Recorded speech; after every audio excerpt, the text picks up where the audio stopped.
మా మామయ్య గారు ఎడిపోయాడో ఏంటో. పోనీ అత్తయ్య గారైనా? ఆవిడ ఎప్పుడో పోయిందయ్యా. మామయ్యకి ఫోన్ చేస్తా. హలో హలో నేను తీర్థయాత్రకు పోయి ఉంటాడు. వాళ్ళు ఊరికెళ్ళారు అంటున్నారు. 2-3 రోజుల దాకా రారు కదా సార్. మీరు ఉండడం ఎలా సార్? ఎలాగంటే ఏం చెప్పమంటావా, కభీ కభీ ఐసా భీ హోతా హై. నువ్వేం బాధపడకు సార్, నీకు ఇవ్వాల్సిన డబ్బులు పైసలతో సహా ఇచ్చేస్తాను. నువ్వు ఇంటికి వెళ్ళిపో, నేను ఇక్కడెక్కడో పడుకొని మా మావయ్య వచ్చే వరకు ఇక్కడ కాల్చి. మీలాంటి కార్మిక కరుణామయుడు ఆరు బయట పడుకోవడమా సార్? నేను ఇంకా బతికే ఉన్నాను సార్. మా ఇంటికి రండి సార్. వద్దు బాబు, నీ రుణం నేను తీర్చుకోలేను. మీటర్ కోసం షెల్టర్ ఇస్తావా నాయనా? ఏదో నువ్వింత జింబాగాడు అనుకోలేదు.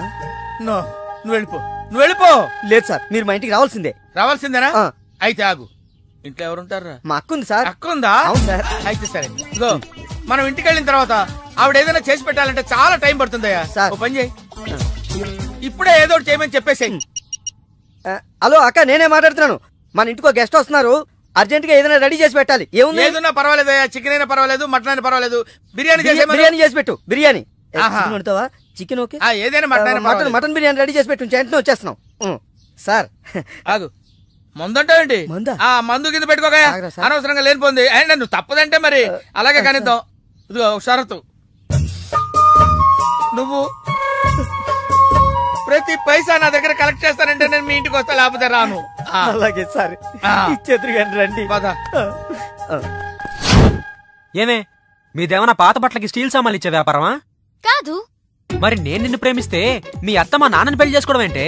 Love is blind Parthu. నువ్వు నా మొహానికి నచ్చినట్టే మా అత్తయ్యకి మీ డాడీ నచ్చుండొచ్చు, కానీ మా నాన్నకి పెళ్ళయింది. మళ్ళీ అవుతుంది నువ్వు ఒప్పుకుంటే. మీ డాడీ లాంటి వాడి కోసం ఎదురు చూసి చూసి పాపం ఇన్నాళ్ళు తను పెళ్లి చేసుకోకుండా ఉండిపోయింది. మా నాన్న లాంటి మొగుడు రావాలనుకోవడం తప్పు కాదే, కానీ మా నాన్నే మొగుడుగా రావాలనుకోవడం తప్పు. ఏం కాదు, ఈవీవి గారు తీసిన మా నాన్నకి పెళ్లి సినిమా చూడు.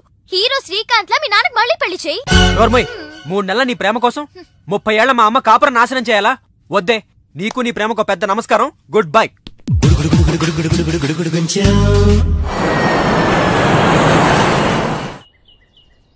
ఆ తర్వాత ఇంటర్వెల్ తర్వాత మళ్ళీ తెరలేచేసరికి అమ్మకి ఊరు ప్రయాణం, అయ్యకి ప్రయాణ సంకటం, కొడుక్కి ప్రేమ వ్యవహారం, తండ్రికి పెళ్లి సంకటం.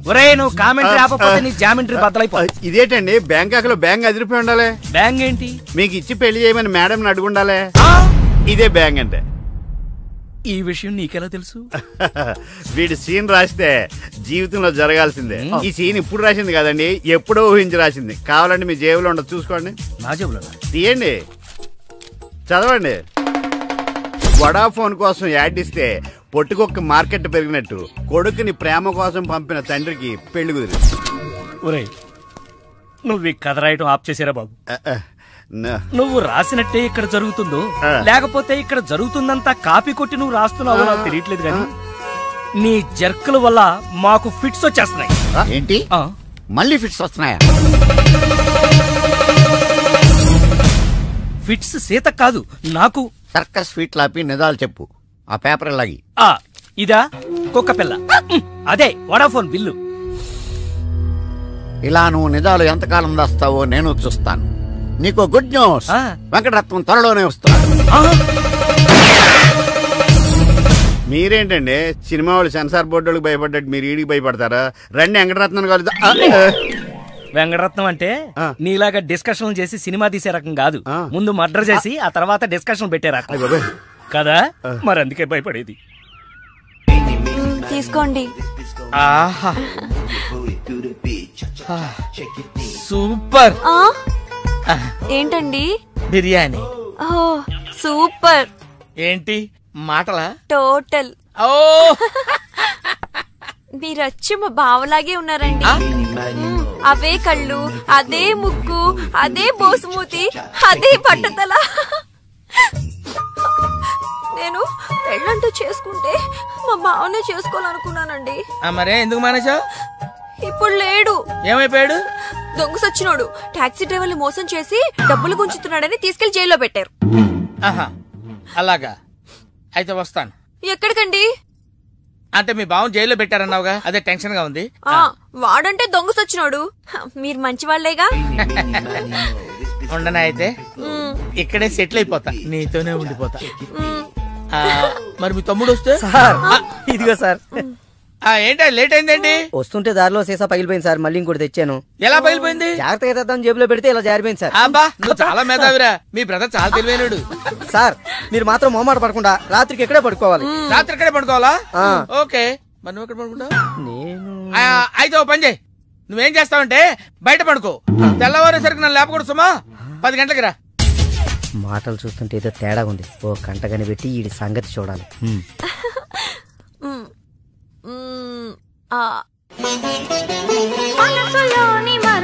ఏంటి సీత ఇది?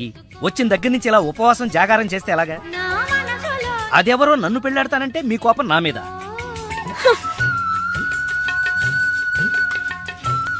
నువ్వేంట్రా ఏ శివ దీక్ష అయ్యప్ప దీక్ష చేస్తే నీ ప్రేమ ఫలిస్తుంది గాని ఇలా నా మీద నిరాహార దీక్ష చేస్తే ప్రయోజనం ఉందిరా బాబు. హలో హలో, విన్నావా? ఎప్పుడో మర్చిపోయిన త్యాగరాయ కృతిని మళ్ళీ కేవి మహాదేవన్ గారు ట్యూన్ చేస్తే ఫ్రెష్ గా ఉంది. మనసు కూడా అంతేరా. ఆ బ్యాంకాక్ పిల్లని మర్చిపోయి ఇంకెవరన్నా ఫ్రెష్ గా ప్రేమించు. కరెక్ట్ గా చెప్పారు. ఇలాగే నా ఫ్రెండ్ ఒకడు మిథున్ చక్రవర్తి అని అప్పజయ్ అనే అమ్మాయిని ప్రేమిస్తే పెళ్లి చేసుకోమంటే పిచ్చ కండిషన్స్ పెట్టిందని, ఇదిగా నీలా ఫీల్ అవ్వకుండా ఆ ఇంట్లో 10 మనిషితోనే లేచిపోయాడు. చీలే, ఎపిసోడ్ 10,000 ఇస్తున్నాం కదా అని ఎదవ కథలు చెప్తావా? పడగా సార్ సార్ నేను బ్యాంకాక్ వెళ్ళొచ్చిన దగ్గర నుంచి నాకు సందేహం. ఈ లోకంలో పెళ్లి కాని వాళ్ళందరినీ వదిలేసి పెళ్లైన మిమ్మల్ని చేసుకోవటం వెనకాల ఆమెకేమైనా కథ ఉందంటారా? కదా చెప్తా. అనగనగా ఓ ఆకలేసిన బిడ్డ, వాడి చేతిలో ఓ బెడ్డ, దూరంగా ఓ చెట్టు, ఆ చెట్టుకో పండు. ఈ బిడ్డ బెడ్డతో ఆ పండును కొట్టాడు. అది గురి తప్పి పక్కనే ఉన్న పిట్టకు తగిలింది. ఆ పిట్ట భయపడిపోయి రట్టేసింది. ఇప్పుడు చెప్పు, తప్పు ఆకలి కొన్న బిడ్డదా, పండిన పండుదా, గురి తప్పిన బెడ్డదా, రెట్ట వేసిన పిట్టదా? అయ్ బాబోయ్, ఏంటి మొత్తం వినేసావా? నా సంగతంతా తెలిసిపోతే నా కొమ్ము మునిగిపోతే. ఏంటి తెలిసిపోయేది? బిడ్డ బెడ్డ పిట్ట రెట్ట అంతేనా? అసలు కథ నొక్కేసి పిట్ట కథలు చెప్తున్నాడు నువ్వు. అంటే నీ కథేమీ అర్థం అవ్వలేదా? అయితే నేను సేఫ్. అమ్మగారిని అడిగి తెలుసుకుంటాను. అమ్మగారు అసలు మూడ్లో లేదురా, ఈడికేం చెప్తుంది. అమ్మగారు నీ అరుపుతో గుండాగిపోయినంత పనైంది కదా. అమ్మగారికి ఏమైంది? అమ్మగారు బానే ఉంది కదా? బాగానే ఉందా? నీ కళ్ళతో కాదు, నా కళ్ళతో చూడు. కళ్ళజోడు తీశాను. ఈ చెత్త కళ్ళతో చూస్తే ఎవడైనా ఏడుస్తున్నట్టుగానే ఉంటుంది. ఆ కన్నీళ్లు చూడు. అవి గుండె కోత వల్ల వచ్చిన కన్నీళ్లు కాదురా, ఉల్లిపాయ కోత వల్ల వచ్చిన కన్నీళ్లు. సీత, ఏమిటి నాకు ఈ కోత? అసలు జరిగిన దాంట్లో నా తప్పేమైనా ఉందా? అసలు జరిగిందేంటో నాకు చెప్పు. చెబుతాను. నా సీత నన్ను అర్థం చేసుకోవడం కోసమన్నా చెప్తాను. అనగనగా ఓ ఆకలేసిన బిడ్డ, వాడి చేతిలో అందమైన బెడ్డ. ఆ బెడ్డ తగిలి పిట్ట రెట్టేస్తే అది బిడ్డ మీద పడింది. ఇదే కదా నువ్వు చెప్పే తోకలేని తొట్టి కథ? విన్నావా సీత? నా బాధ వింటే రాబందు లాంటి రామస్వామిలోనే రియలైజేషన్ వచ్చింది. సీతాఫలం లాంటి మనసున్న నువ్వు నన్ను అర్థం చేసుకోవా? అసలు జరిగిన దాంట్లో నా తప్పే ఉంది కనుక. అరే, ఈ కథ నువ్వు అందరికీ అర్థం అవడానికి చెప్తావు, అర్థం కాకుండా నాడు కన్ఫ్యూజ్ చేయడానికి చెప్తావు. ఈ మ్యాటర్ నేను రామస్వామికి చెప్తాను. ఈ అబ్బా, నువ్వే రామస్వామి రా. అయితే ఆ వెంకటరత్నానికి చెప్తాను, చూసుకో. కథలు చెప్పాలి బే, కథ కన్ఫ్యూజ్ చేసి చంపేస్తాను. పార్దు బ్యాంకాక్ నుంచి వచ్చాడు, ఎదురుగా కాలేజీలో ఉన్నాడు. వెళ్ళండి. బాబు, కొంచెం అడ్రస్ చెప్తారా? అరే, మీ పల్లెటూరులందరికి నేను ఎలా కనిపిస్తున్నాను రా? ఆ దురుసులో జూనియర్ ఎన్టీఆర్ లా కనిపిస్తున్నా సార్. ఏం కావాలి సార్? అడ్రస్.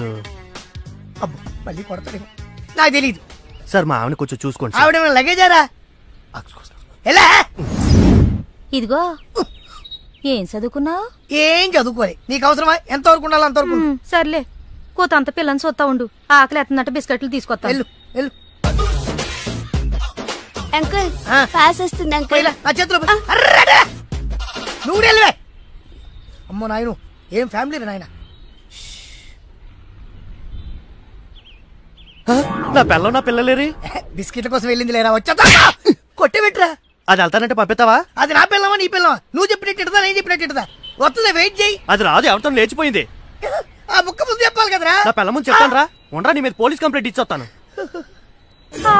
నా పిల్లేర్రా. వాళ్ళు వచ్చేస్తారు కానీ లేచిపోయిందని నువ్వు తొందరగా వచ్చావేంటే? నేను లేచిపోవటం ఏంటి? ఉండు, నీ సంగతి పోలీస్ స్టేషన్ లో చెప్తాను. కూడా